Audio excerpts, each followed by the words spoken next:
पतंगा की तरह जिस दिन तुमने दिल से हृदय से देवदिव्य महादेव को पुकार लिया, जिस दिन तुमने मेरे शंभू को बुला लिया हृदय से दिल से, उस दिन मेरा देवदिव्य महादेव तुम्हारे सम्मुख में आकर खड़ा हो जाएगा।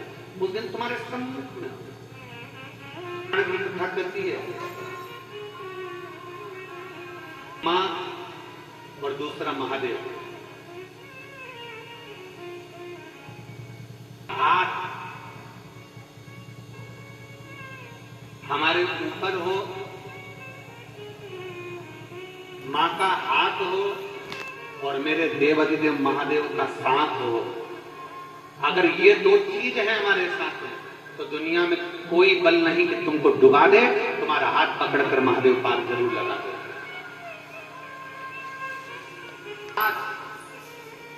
और महादेव का साथ कभी डूबने नहीं देता, कभी डूबने नहीं देता। और मैंने तेरे ही भरोसे बाबा, तेरे ही भरोसे हवा में उड़ती जवानी बाबा, डोर को छड़ना करती भोले में तेरी बदन, शंभो में तेरी बदन, हवा में उड़ती जवानी बाबा, डोर को छड़ना करती मां का हाथ और महादेव का साथ हमें कभी अकेले नहीं होने देते। आप जिस मंत्र को जपते हो, आप जिसका स्मरण करते हो, आप पंचाक्षर मंत्र का नाम लेते हो, आप पंचाक्षर मंत्र का उच्चारण करते हो, नमः शिवाय बोलते हो, आप षडाक्षर मंत्र ओम नमः शिवाय जपते हो, आप श्री शिवाय नमस्तुभ्यं जपते हो, आप राम नाम कृष्ण नाम जपते हो, आप द्वादश अक्षर मंत्र ओम नमो भगवते वसुदेव का स्मरण करते हो, आप 2.5 अक्षर का कृष्ण नाम का उच्चारण करते हो, आप 2 अक्षर का राम नाम का उच्चारण करते हो। ये आपके ऊपर निर्भर करता है, आप क्या जपते हो ये आपके ऊपर।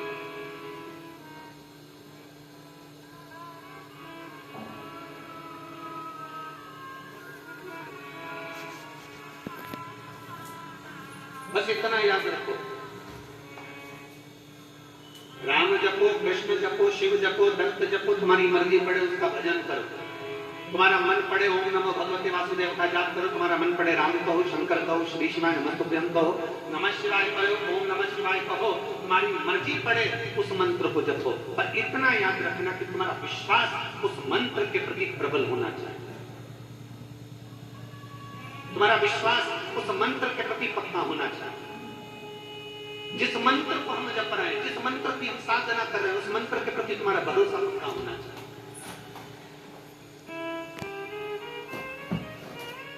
अब तुम किसी के पास गए और किसी के पास जाकर तुमने पूछ लिया, गुरु जी बताओ हम जो मंत्र जपते हैं ना, इस मंत्र में कोई गलती है क्या? मतलब तेरा विश्वास पक्का नहीं।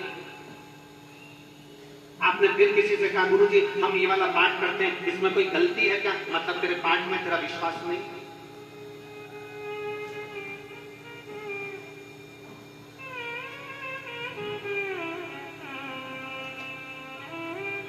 यहाँ इतनी सारी मेरी जीजियां बैठी हैं और बहुत सारी जीजियां मेरी आस्था चैनल पर कथा सुन रही हैं, फेसबुक यूट्यूब पर कथा सुन रही है। मेरी जीजा उनकी बैठी है यहाँ पर और मेरी बेटियां, मेरी माताएं बैठी हैं। आप एक विचार करना है, विचार करिएगा। जो बेसन का जो चीला बनता है, बेसन का चीला बोलते, उलेटा बोलते, जो भी बोलते हो सब समझ जाना। बेसन घोल के उसमें अजवाइन वगैरह नमक मिर्ची सब मिला के और उसको घोल के तवे पर थोड़ा तेल डाल के उसको फैला देते हैं और वो उलट देते हैं, चीला बना देते। ठीक है, चीला ही ना कि उलेटा? हाँ उलेटा चीला तुम समझ जाओ जो भी बोलते हो। ठीक है, हम नमकीन चीला तो बनाना सरल है, पर गुड़ का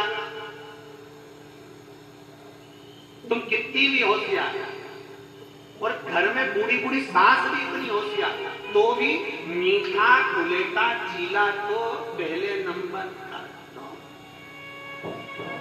चिपकता है। अब मेरी बूढ़ी बूढ़ी माँ कितनी होशियार है, कोई 60 साल की, कोई साल की है। कितने में बेटे ने कह दिया मम्मी मुझे चीले खाना, और मम्मी ने चीला बनाया। मम्मी ने घोल लगाया और घी डाला, घी डाल के तवे पे डाला, और डालने के बाद वो चीला को जो फैला रही थी और मालूम पड़े जब उसको उधेड़ रही है नीचे से खरचूले से, तो वो मालूम पड़े वो भेला हो गया। इतने में बेटे ने कहा मम्मी कैसा बन गया? इतने में मम्मी बोली बेटा मुझे लगता है इसमें गुड़ ज्यादा हो गया। तो बेटे ने खा के देखा कोई गुड़ नहीं है, क्योंकि जितना चाहे तो गुड़ बढ़ा लो चाहे गुड़ कम कर लो, चाहे शक्कर बढ़ा लो चाहे शक्कर कम कर लो, पर मीठा चीला तो पहले नंबर का तो चिपकते ही चिपके। कई घरों में तो मालवा के कई घरों में तो ऐसा नियम है, जब नई नवेली बहू आती है ना तो उसको चीला बनाने नहीं बिठाते, और बहू करे तो करे क्या? फिर क्या होता है?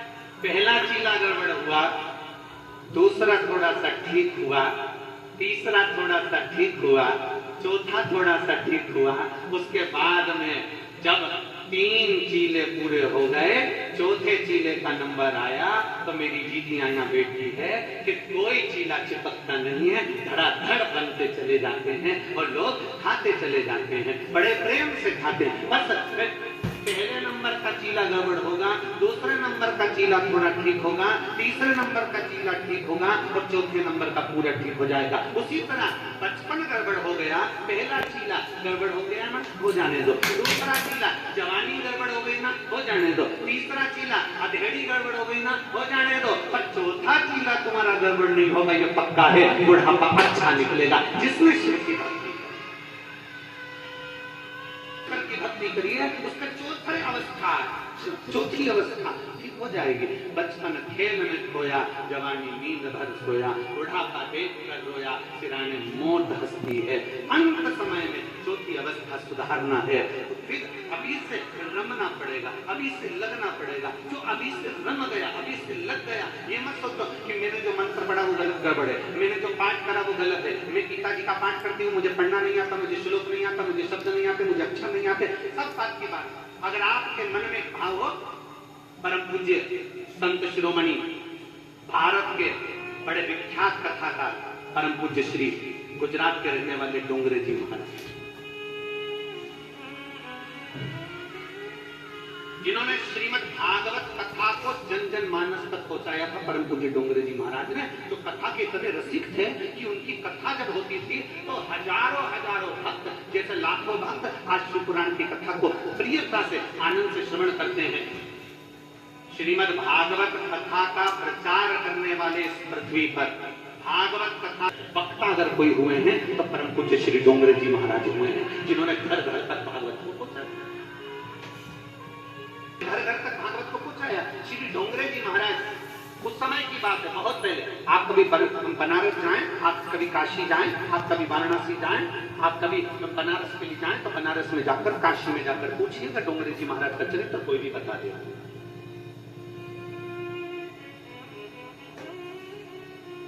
परम पूज्य डोंगरे जी महाराज काशी में कथा करने के लिए, बनारस में कथा करने के लिए, और डोंगरे जी महाराज जैसे कथा करने के लिए गए तो 2 दिन उनकी कथा का निकला और डोंगरे जी महाराज ने अपने सारे परिकरों को सबको बोला, जितने उनके साथ में जुड़े हुए थे उनसे, बनारस वालों से कहा यहाँ देवी का मंदिर बड़ा प्रसिद्ध है, हम वहां दर्शन करने के लिए जाएंगे, हमारा मन हो रहा है कि दुर्गा के मंदिर जाया जाए, दुर्गा के मंदिर जाना। जैसे डोंगरे जी महाराज ने कहा ठीक, चलिए। डोंगरे जी महाराज अपने परिकरों के साथ में, डोंगरे जी महाराज अपने साथियों के साथ में, जो भी उनके साथ में सेवादार थे उनके साथ में मां दुर्गा का दर्शन करने के लिए वहां जैसे ही दुर्गा जी के मंदिर में, देवी जी के मंदिर में परम पूज्य डोंगरे जी महाराज प्रवेश करते हैं, एक दीवार से टिका हुआ एक ब्राह्मण वस्त्र गला सा था, साधारण सा वस्त्र दिख रहा था, एक ब्राह्मण बैठकर मां दुर्गा का पाठ कर रहा था, मां दुर्गा की स्तुति पाठ कर रहा था। परम पूज्य डोंगरे जी महाराज की दृष्टि चली। इस कथा को एक एक शिव भक्त को अपने दिल में बिठाकर रखना चाहिए कि कथा कहां जा रही है उस पर आपकी चित्तवृत्ति चाहिए। डोंगरे जी महाराज की निगाह चली गई उस ब्राह्मण पर, और ब्राह्मण के पास में डोंगरे जी महाराज गए और जाकर उन्होंने तुरंत अपने साथियों से 21 रुपए लिए और ब्राह्मण देवता को दिए, प्रणाम करा, और प्रणाम कर कर परम पूज्य डोंगरे जी महाराज ने कहा, ब्राह्मण देवता आप जो दुर्गा स्तुति का पाठ कर रहे हो, इस पाठ में बहुत सारी गलतियां हैं, आप इसको ठीक करें। डोंगरे जी महाराज ने कहा, ब्राह्मण देवता आप जो दुर्गा स्तुति का पाठ कर रहे हो, डोंगरे जी माँ दुर्गा का दर्शन किए, और दुर्गा जी का दर्शन कर डोंगरे जी महाराज अपने कथा में पहुंच, कथा करी डोंगरे जी महाराज ने, रात्रि होने लगी, मध्य रात्रि हुई, मध्य रात्रि में परम पूज्य डोंगरे जी महाराज के शरीर को बुखार ने पकड़ लिया, ताप ने पकड़ लिया, पूरे शरीर को बुखार ने पकड़ लिया, शरीर गर्म होने लगा, इतनी गर्मी चढ़ गई शरीर में कि परम पूज्य डोंगरे जी महाराज को वहां के प्रसिद्ध डॉक्टर के घर ले जाया गया। लेकर गए और डॉक्टर से कहा, जरा देखिए चेक करिए, हमारे गुरुजी को बहुत बुखार आया है। डॉक्टर ने चेक करा, बहुत तेज बुखार था, दवाई देकर डॉक्टर सामने डोंगरे जी महाराज को उनके निज निवास पर भेज दिया। निज निवास पर डोंगरे जी महाराज रात को सोए, सुबह नींद खुल गई, ब्रह्म मुहूर्त में 3:30-4 बजे परम पूज्य डोंगरे जी महाराज की नींद खुल गई। नींद खुलते से डोंगरे जी महाराज ने अपने परिवारों को बुलाया, साथियों को बुलाया, कुछ भी करो मुझे दुर्गा मंदिर जाना है, अभी के अभी जाना है, चलो तैयारी करो दुर्गा मंदिर जाने की। सारे साथियों को लेकर परम पूज्य डोंगरे जी महाराज माँ दुर्गा के मंदिर में पहुंचे। जैसे ही पहुंचे, ब्राह्मण दीवार से टिका हुआ पाठ कर रहा था। डोंगरे जी महाराज वहां पहुंचकर ब्राह्मण के हाथ जोड़कर कहते हैं,